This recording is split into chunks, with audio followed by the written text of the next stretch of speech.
Hey guys, Dr. Keck here from the Sports Pod.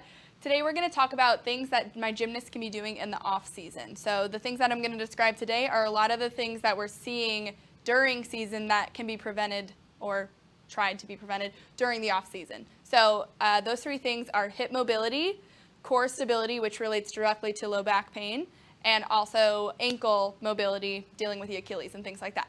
So, splitting those up a little bit deeper, we're going to talk about hip mobility first. Something that we see a lot of times, some of these are going to kind of bleed into each other, but we see a lot of low back pain in my gymnasts. So, something that we really need to focus on is hip mobility, specifically hip extension, so that in those movements where your hips should be doing the work, they do the work instead of your low back doing it. So, Dr. Gabby's going to help me out here. We're going to get into what I like to call the lizard lunge. So, one leg's going to be in front. She's going to place both of her hands on the inside of that leg, and then her back leg, she's going to work on straightening. And what we're working on here is driving that back hip, whichever leg is back, we're driving that into the ground, keeping the back nice and flat, really focusing on that hip extension. Okay, if you need a little bit more here, if we're not feeling it, we can bring this foot into that glute, and that's really going to get into more hip extension there. Lizard lunge.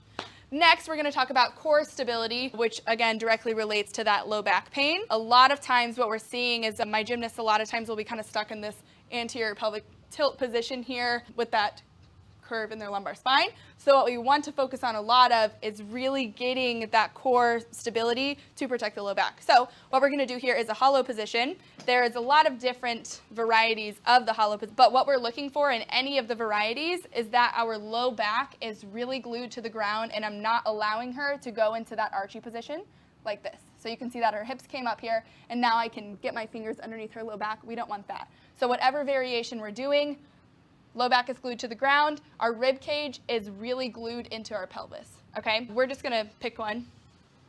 We're gonna go feet up, arms above our head.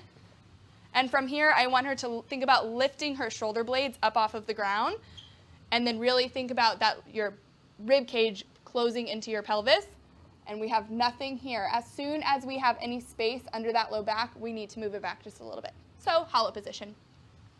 Last but not least, we're going to talk about some ankle stability, which directly relates to that Achilles. What we're going to do is get into a deep squat. So you can use a partner for this. We'll both do it. But what we're looking for here, and this is a good exercise for hips, knees, and ankles, but I want your feet to be pretty straightforward, maybe a tiny bit of a turnout. And then we're going to go down into a deep squat, like so.